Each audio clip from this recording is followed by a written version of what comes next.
Alhamdulillah Alhamdulillahilladzi arsalahu bil huda wa dinil haqq liyudhhirahu 'ala ad-dini kulli wa kafa billahi shahida.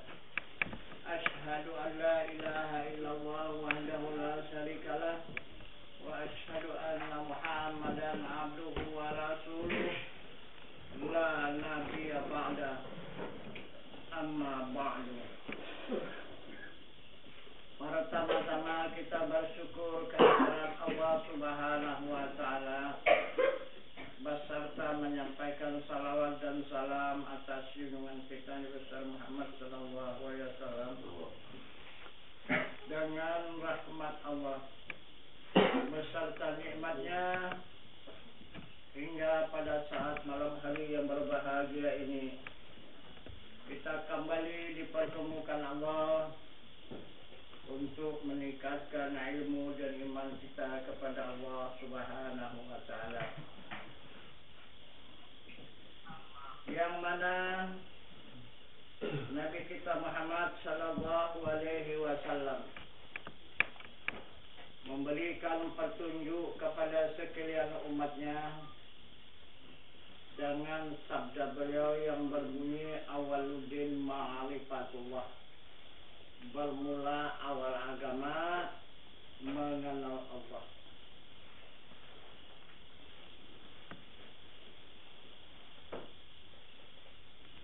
Jalan mengenal kepada Allah Subhanahu wa taala itu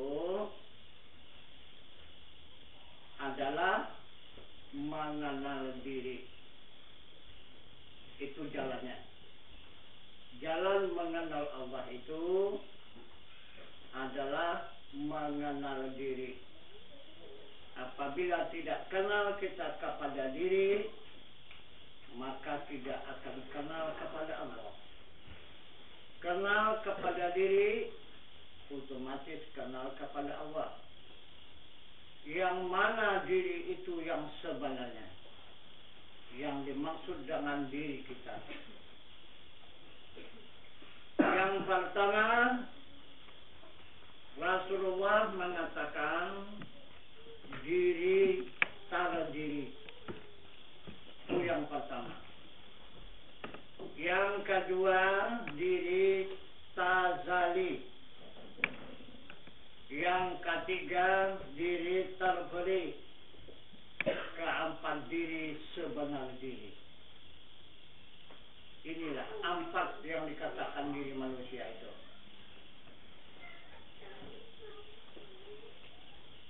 Yang mana tanpa duduk. Semuanya itu adalah diri kita. Yang empat itu diri manusia. Di mana mau tanpa duduk? Pertama, diri terdiri. Inilah yang nampak dengan mata kepala ini. Yang berkepala, berbadan, bertangan, dan berkaki. Ini diri terdiri namanya. Yang disebut dengan diri jasmani. Atau badan, atau tubuh. Ini yang pertama. Yang kedua, diri tazali. Diri tazali itu hati. Itu diri tazali. Yang ketiga, diri terperi.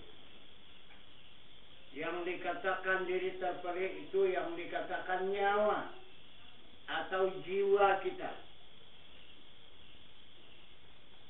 Dan yang keempat, diri sebenar diri, yaitu adalah diri rahasia.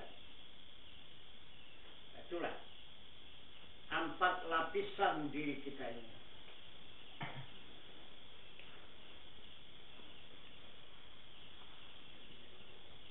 Kita ulang kembali. Pertama, diri terdiri. Inilah diri manusia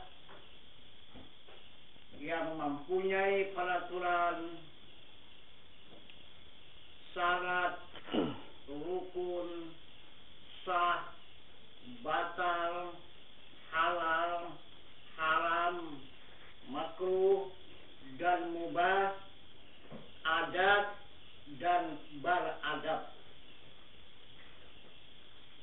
pakaiannya jasmani, itulah diri terdiri. Jadi yang paling banyak peraturan. Yang kedua diri tazali, yaitu hati.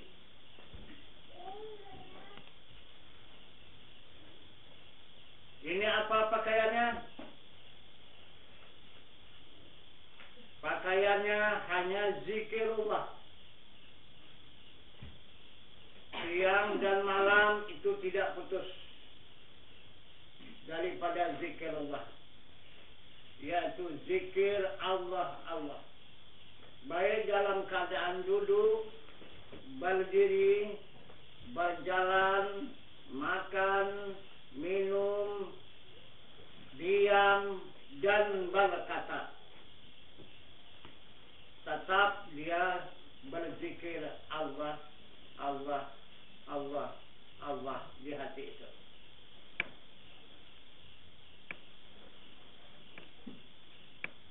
Kemudian dari dialah kita menerima senang dan susah,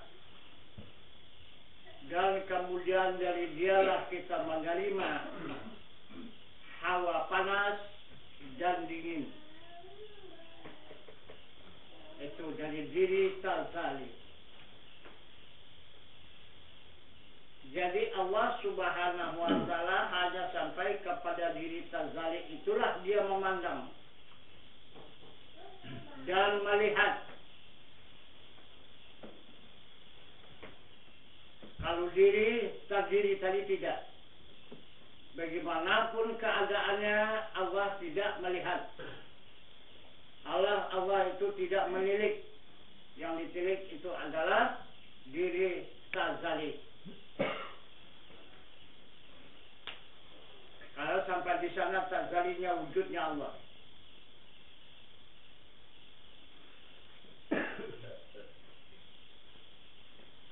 Kemudian yang ketiga diri terberi. Apa pekerjaannya diri terberi? Memberikan kekuatan pada tulang. Itu yang menjadi tenaga. Memberikan kehendak pada nafsu. Memberikan ilmu pada otak. Dan memberikan pendengar pada telinga. Dan memberikan penglihat pada mata. Dan mencakapkan lidah. Itu diri terberi. Yang keempat diri sebenar diri. Yang diri rahasia adalah meliputi seluruh anggota tubuh, zahir atau batin.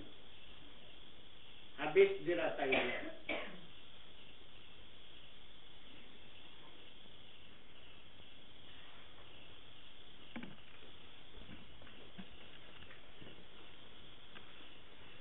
Jadi kalau di ilmu diri terdiri ini adalah ilmu syariat.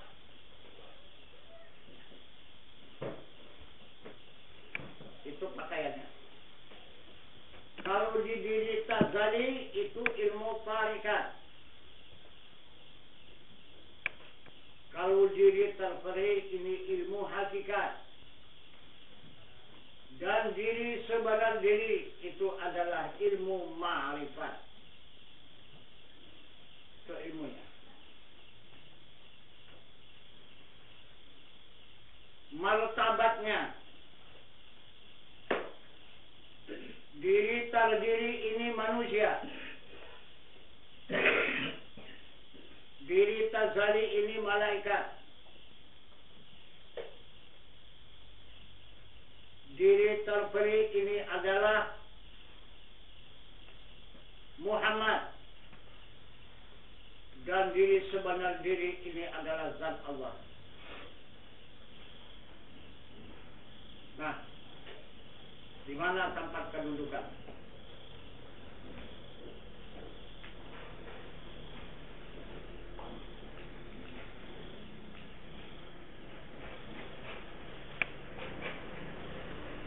Apabila kedudukan kita, batas yang kita ketahui ilmu hanya ilmu diri tara diri. Itulah ilmunya ilmu syariat. Inilah dirinya diri manusia. Kalau nanti kembali kepada Allah, ini menjadi batu makanan api neraka, menjadi kayu untuk makanan api neraka. Karena menyala neraka itu, nah orang-orang inilah yang dimakannya menjadi api, menjadi kayu.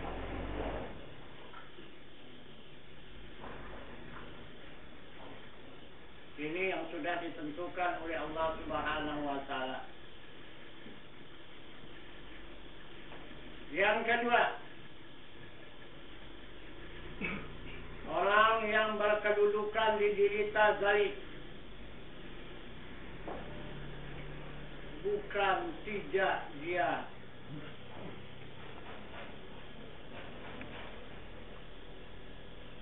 capek di dunia ini, bukan enteng tugas di dunia ini, siang dan malam tidak lalai daripada berzikir.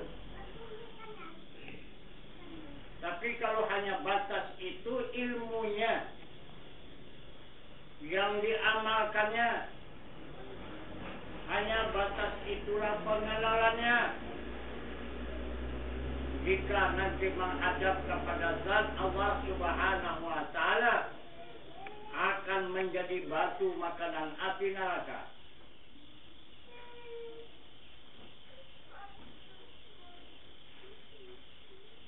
Contoh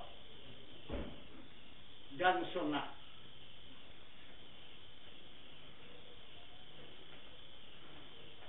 Allah mengatakan kepada hambanya, laqad qana lakum fi rasulillahi uswatun hasanah. Telah ada atas diri Rasul suri tauladan yang baik bagi kamu. Yang mana dia contoh tauladannya? Yang ditunjukkan oleh Rasulullah, yaitu Rasul yang bernama Nabi Musa alaihi salam, menghadap kepada zat Allah Subhanahu wa Ta'ala, berada di Bukit Tur Sina. Habis semua jadi abu, dan batu-batu Bukit Tur Sina itu jadi arang, sampai buktinya sampai sekarang. Kan ada batu celak mata yang dari Mekah. Nah itu dari batu itu, dari batu Bukit Tur Sina dibikin celak mata. Nah itu, semua gunung itu jadi arang semua. Itulah hasil pertemuan Nabi Musa dengan Tuhannya, dengan zat Tuhannya.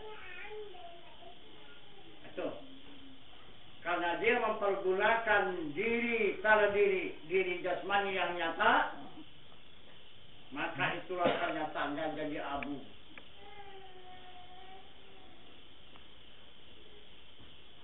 Yang kedua, contoh tauladan yang dijadikan oleh Allah Subhanahu wa Ta'ala untuk kita hambanya,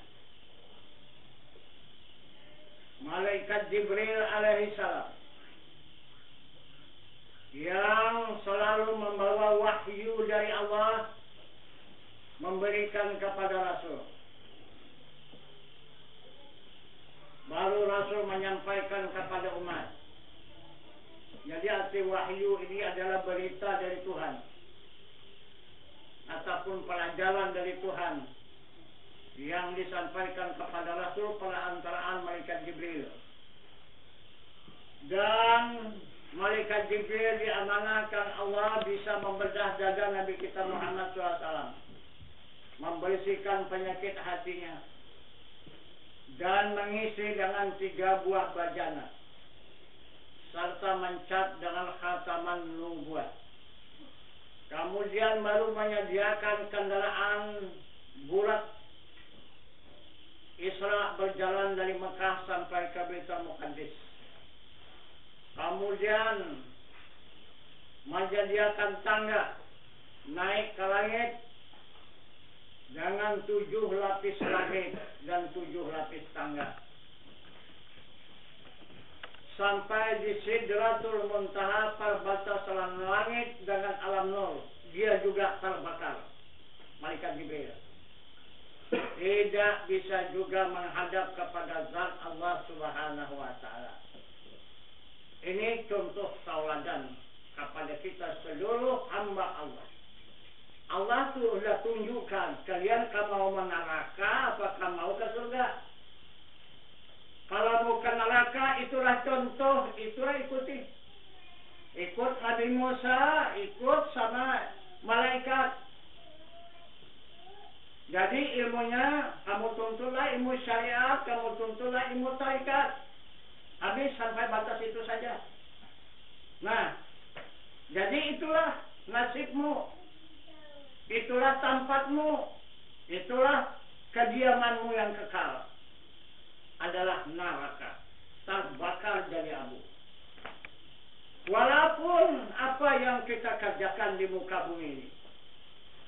Contoh seperti Tuan Syekh bersisa 200 tahun melakukan amal ibadah, tidak memperdulikan pekerjaan dunia ini, hanya beramal, beribadah, beramal, beribadah, beramal, beribadah 200 tahun, juga terbakar menjadi api neraka.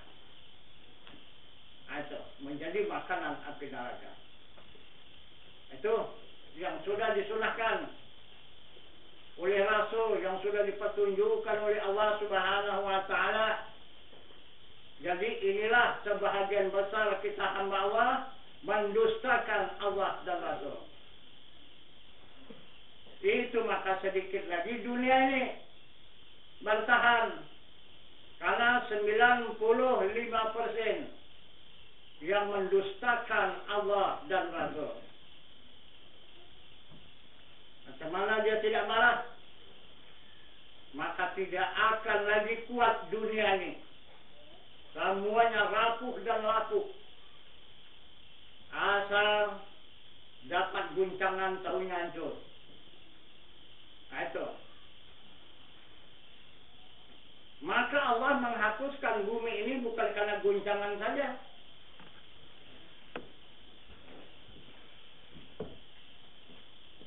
Yang kedua, dia tenggelamkannya dengan air.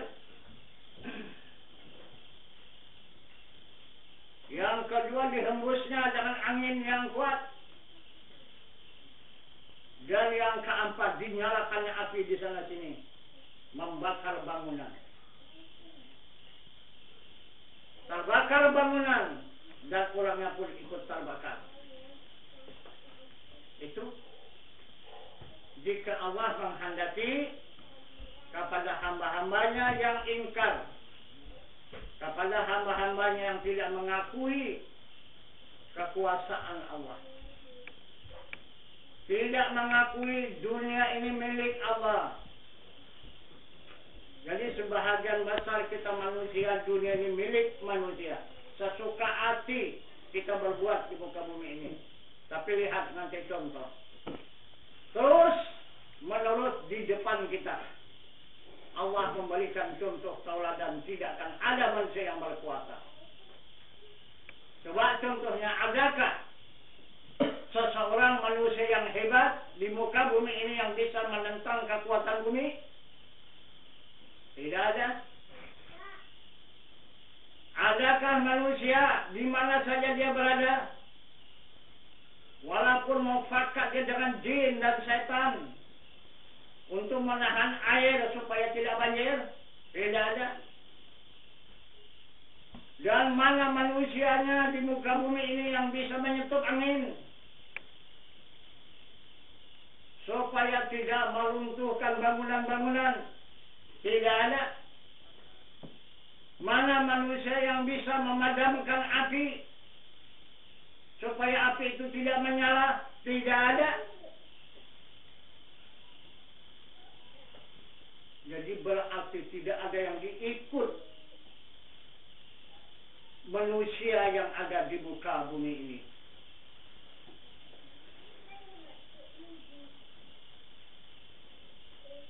Siapa yang diikut? Siapa yang dicontoh? Ikutlah petunjuk Allah Subhanahu wa Ta'ala. Maka dikatakan oleh Allah kembali, laqad kana lakum fi Rasulillahi uswatun hasanah. Telah ada atas diri Rasul, yaitu Muhammad sallallahu alaihi wasallam, suri tauladan yang baik bagi kamu. Jika kamu ingin selamat di dunia di akhirat, ikut Muhammad, kata Tuhan. Begitulah kata Allah. Ikut Muhammad. Kalau mau selamat, lain tidak ada. Karena Muhammad disuruh oleh Allah Subhanahu wa Ta'ala masuk ke dalam neraka semasa dia melakukan Isra dan Mi'raj. Padam api neraka itu. Tidak ada yang menyala api neraka 7 lapis neraka itu. Ini sudah contoh, sudah dipetunjukkan Allah.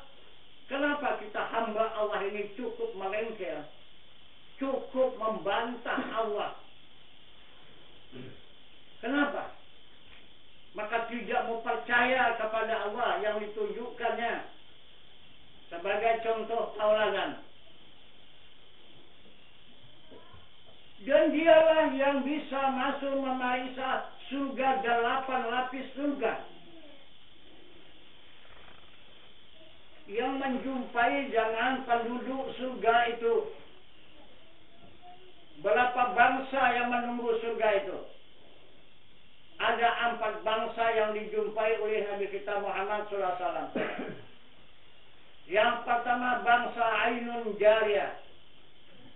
Yang kedua bangsa Bidadari. Yang ketiga bangsa Rul Hisan. Yang ketiga bangsa Rul Widan. Itu yang dijumpai oleh Nabi kita Muhammad SAW sesudah dia menghadap ke hadrat zat Allah Subhanahu wa Ta'ala. Apa sebab yang 2 tadi? Maka semua akan musnah dihantam neraka, karena tidak bisa menghadap kepada zat Allah. Hanya satu-satunya Muhammad yang bisa menghadap ke hadrat zat Allah Subhanahu wa Ta'ala. Tapi Muhammad bukan untuk pribadinya.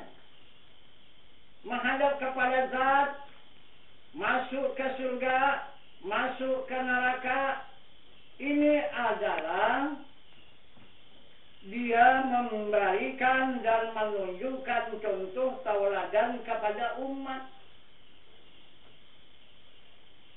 Siapa yang benar-benar ikut Muhammad seperti dia. Nah itu. Tidak akan terbakar ke neraka, tidak akan ada yang mencegah ke dalam surga, dan kemudian bisa menghadap ke hadrat zat Allah Subhanahu wa Ta'ala. Itu contoh tauladan. Kemudian kita tidak sadar yang kita kerjakan di dunia ini. Pertama kita lahir ke dunia. Jika kita laki-laki diazankan, jika kita perempuan ditamatkan. Siapa ini? Ikut Muhammad.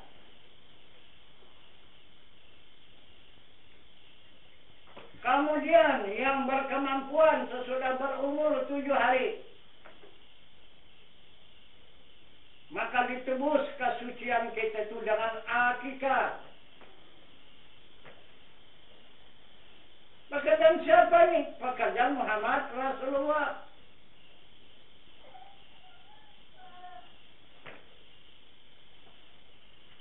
Kemudian beberapa tahun dikerjakan lagi memotong sebahagian tubuh. Itu dimaksud berkhitan.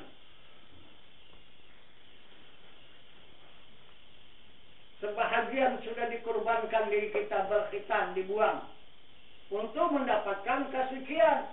Ini pekerjaan siapa ini? Pekerjaan Muhammad.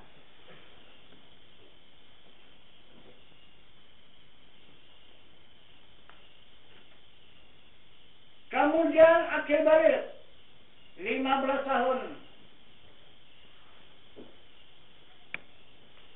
Maka perintah Allah Subhanahu wa taala kepada hambanya, wa tawakkal 'alal hayyil ladzi la yamut.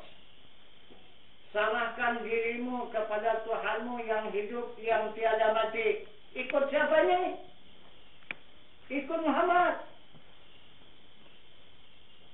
Itulah menyusul Ismail alaihissalam untuk menegakkan agama di muka bumi ini.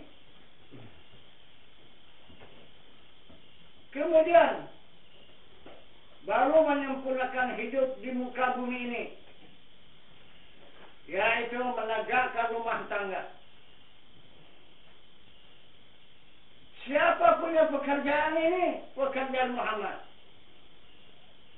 Karena Muhammad mengatakan an-nikahu sunnati faman lam ya'mal bi sunnati falaysa minni. Pernikahan itu pekerjaanku, siapa-siapa yang tidak melakukan bukan dari golonganku.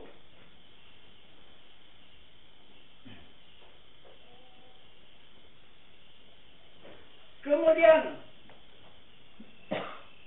Allah Subhanahu wa taala memerintahkan lagi yang disampaikan oleh Rasulullah talibul ilmi fariidatun ala kulli muslimin wal muslimat. Maksudnya bermula menuntut ilmu fardu ain atas muslim laki-laki dan muslim perempuan yang akil baligh. Siapa punya pekerjaan? Muhammad. Jika sudah dituntut ilmu fardu ain ini, yang mana ilmu fardu ain, ilmu usuluddin, ilmu fikih dan ilmu tasawuf. Jika sudah benar ini dituntut, yang 3 ilmu ini baru melakukan ibadah. Baru menegakkan salat 5 waktu sehari semalam, puasa pada bulan suci Ramadan, mengeluarkan zakat sampai nisab, melaksanakan ibadah haji, sedekah jariyah, berwakaf, membuat bangunan rumah Allah. Dan kemudian menegakkan rumah tangga mengikut peraturan Muhammad Rasulullah SAW yang dikehendaki oleh Allah Subhanahu wa taala, sakinah, mawaddah dan warahmah. Kemudian makan dan minum ikut Muhammad. Makan diawali dengan bismillah, diakhiri dengan alhamdulillah. Begitu juga kalau mau tidur, baca Quran dulu 30 juz dan melaksanakan ibadah haji, dan kemudian memberi makan orang yang mukmin dan melakukan perang fisabilillah. Tidak ada pekerjaan yang lain di muka bumi ini yang kita kerjakan, hanya pekerjaan Muhammad. Yang aneh, apa anehnya? Diri kita hamba Allah. Diri kita bukan Muhammad. Diri kita adalah manusia. Ini adalah merampas perbuatan Muhammad semuanya. Tidak akan ada yang diterima Allah pekerjaan itu. Orang harta rampasan semuanya. Salat merampas pekerjaan Muhammad, puasa merampas pekerjaan Muhammad, zakat merampas pekerjaan Muhammad, haji, sedekah jariyah itu merampas pekerjaan Muhammad. Sedangkan kita manusia, seumur hidup kita kerjakan tidak akan diterima oleh Allah. Aduh, yang sudah dipastikan oleh Allah. Jadi supaya kita bisa melakukan salat diterima Allah, puasa diterima Allah, zakat diterima Allah, haji diterima Allah, dan sedekah jariah diterima Allah. Bagaimana? Jadikanlah diri itu menjadi Muhammad. Apabila tidak bisa menjadi Muhammad, semua amal ibadah tidak ada yang diterima oleh Allah. Karena itu rampasan, perampukan. Nah, itu. Cobalah orang tua kita yang sangat menyayangi kita, kemudian kita persembahkanlah harta rampukan kepada orang tua, diterima apa enggak? Jadi begitulah Allah Subhanahu wa Ta'ala. Nah, itu. Jadi itulah yang lulus, yang terhindar dari api neraka. Hanya orang-orang yang bisa menjadikan dirinya menjadi Muhammad. Nah itu, barulah milik dia pekerjaan itu, yang diberikan oleh Allah Subhanahu wa Ta'ala. Salat menjadi tiang agama, puasa menjadi pintu agama, zakat menjadi perhiasan agama, ibadah haji menjadi kesempurnaan agama.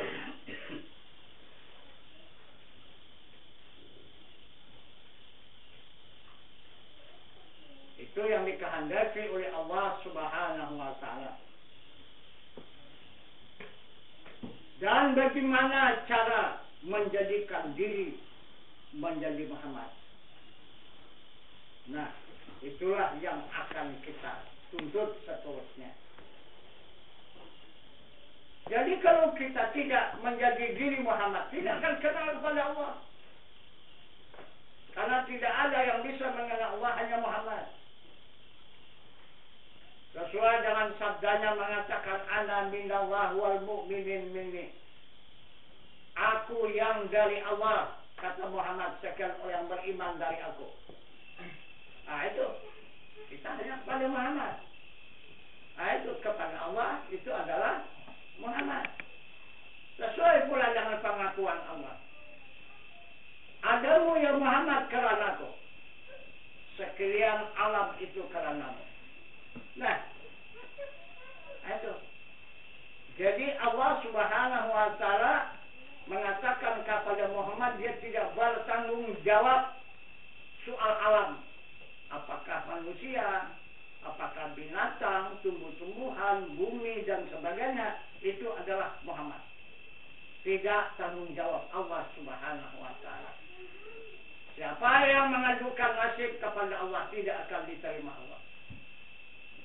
Nah itu maka Allah mengatakan di dalam Al-Quran yang berbunyi, Innallaha yaghfiru ma biqaumin hatta wa yughayyiru ma bi anfusihim. Allah tidak akan memperubah seseorang nasib kaum kalau tidak kaum itu sendiri memperubah nasibnya. Itu kata Allah Subhanahu wa Ta'ala. Nah, barangkali inilah tambahan pengajian kita pada malam ini untuk menambah, meningkatkan ilmu dan iman kita kepada Allah Subhanahu wa Ta'ala. Semoga iman kita sudah sampai kepada yakin, aina yakin, dan hakul yakin, barulah sempurna amal ibadah kita kepada Allah.